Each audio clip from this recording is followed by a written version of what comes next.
guys, my name is Christina and welcome to my channel. And on this channel we talk a lot about creating comics, and because this is something that I've been doing for the past 6 years and I'm sharing everything I've learned and am learning while creating my comic, The Book of Contradictions. But we also talk a lot about creating art, enjoying art, and earning money with your art and doing art professionally, because also this is something that I've been doing all my life. And in this video I want to talk to you about killing your characters and how I would suggest you do it.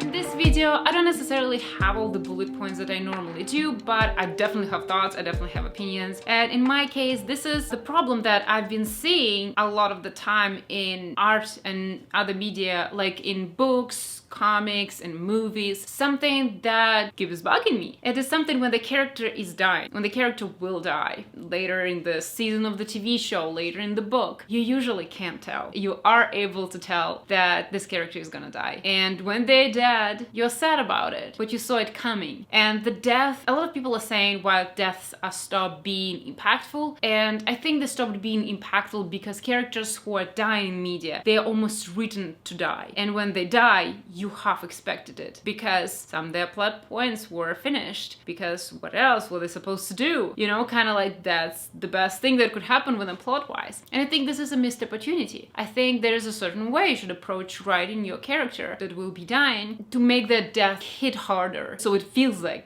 death. It doesn't feel like a plot point. In this case, it's a very important balance, because usually what I notice that people do is that this character is not that important, it's character important usually because of the proximity to main character or to the plot or something else. It's not necessarily about them. And then before they die, usually narrative just start bumping up their hopes, dreams, desires, and start building that empathy of us to this character. So when they die, we kind of feel sad. But the build-up of this empathy is artificial. It's not realistic, because they're building it up not to make us care for the characters, they're building it up to make us sad when they're dead. So to me, it should be completely opposite. To me, important things that to look up for when you're creating this character that you know is gonna die is A, give them still an arc that is uncompleted. You know, in real life, people don't die when they completed their arc. That's why death is so tragic and so impactful and so horrifying, unless, you know, it's a natural cause. But even then, for example, people say about their grandma or grandfather passed away and they say, it's crazy, they had so much life in them, and then the stroke happened. It's shocking. Because in real life, people still envision life for themselves when something happens to them. And I think it's important to keep it in your story and keep it in your storytelling. Make their arc not complete. Make their dreams not fulfilled. Make some of them fulfilled, some are not fulfilled. Make their dreams three-dimensional and look not like just dreams, oh, and they never had an opportunity to build this house on the beach. No. Make their dreams, A, achievable, feel like actual goals, make them already half there, on their way. Make them like a real person. So when it happens, your readers might go and be like, oh, okay, I see how it moves plot forward and stuff like this. But it still shouldn't feel like this character was always there for the slaughter. It should be like, if it didn't happen, you wouldn't, like, for example, if this character, you didn't kill this character, it wouldn't feel like this character have nothing to do now. It would still feel like this character has so much stuff to do in the story further. Make this character have place in the story even after they died. Make this emptiness be felt. I think that's kind of something that is missing from how the characters who are dying are portrayed. Is it feels like it's something inevitable, they feel replaceable. People are never replaceable. People are never replaceable. Make it realistic. And to me, handling heavy topics in your story, something like death, is very important, and it's very important to make it right and be respectful to this aspect. Because the thing about it this way, the power of the stories is that stories always were able to transmit important information. Stories always were able to give us wisdom, to transmit knowledge throughout generations and time, and teach us a lot about how to live. Basically, all the story really teach us is how to live. They can teach us through negative things, positive things, bad examples, good examples, but ultimately they teach us about what life is, how to live through life, and how to do things in life. And if you think about every story is a nutshell about it, because stories is our way to understand life,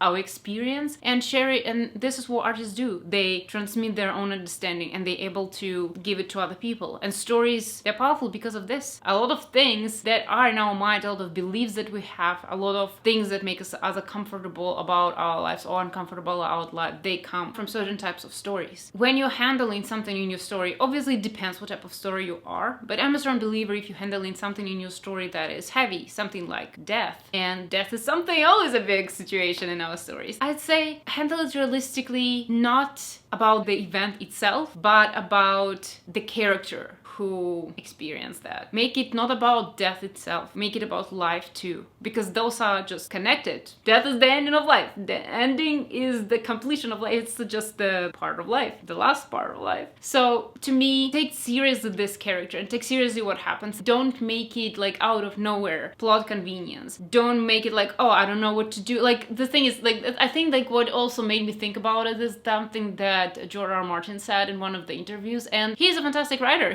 I like listening to his interviews because he's very to the point, he knows his stuff. But the one thing I disagree is that he kills characters when they have no place in the story anymore. Basically, he's saying like his story kind of was complete, they told what they wanted to do, and this is the only thing that I disagree. Again, people don't die when they're done with their one plan. Like people always have more things coming. Make people complex. If they're done to be somebody who's telling your story in the middle of your story, maybe rethink that. Maybe you can do something about it. Maybe they fade out of the story, then they come back. Or maybe they appear just for a little bit, they do something, but then they disappear, but you feel like they're still doing things. Maybe it's okay to live those characters' life. You don't have to be hanging out with them. It's okay for them to, just continue being them, continue being interesting. Plot shouldn't be the most interesting thing about your character. Your character's character should be the most interesting part of their character. Everything about them, who they are and how they interact with the world. And we don't have to be with them present to do that. So I think that is not important. Like, I don't think this is the right necessarily thinking, at least for me. So that's basically, I know it's a little rambly video, it's not like really point to the point, but it's just my thoughts. Make it not predictable if that's gonna happen to the character or not, by their personality, by their hopes and dreams, by where they are on the path of their life. Just make it, sometimes certain things you can argue that,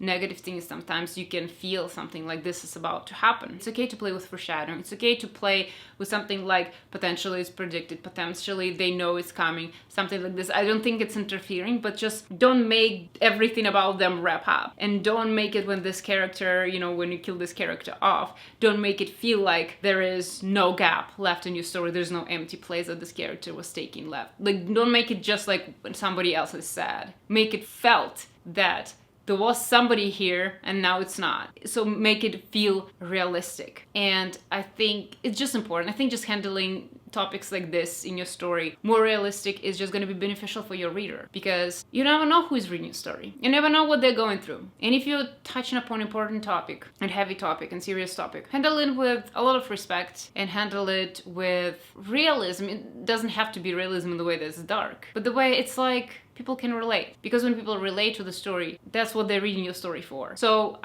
this is just my thought. It's just, I'm not saying you do it this way. I did in my other videos. In other videos, I'm telling you how to do things. But no, in this video, it's just that I wanted to just share my thought process, and maybe it resonates, maybe it's not. Maybe you decide to do different things. And if you do, leave them in the comments down below. I want to chat. Yeah, that's just my thoughts about killing characters and how to do it in my way. How to do their life before you undo their life. That's getting real dark. But it is a dark topic. And as artists, we're supposed to dabble in dark topics as well. So I hope this video was helpful, and next video will be more positive. This one is ominous with like a red background. But yeah, thank you so much for watching. I hope you're having a good day regardless of what I've been just talking, and I hope you will have good days up until my next video that will be on Monday about my drawing process, where I will be drawing and talking to you through the mic. So thank you so much guys for watching, and I hope to see you in the next one. Thank you guys.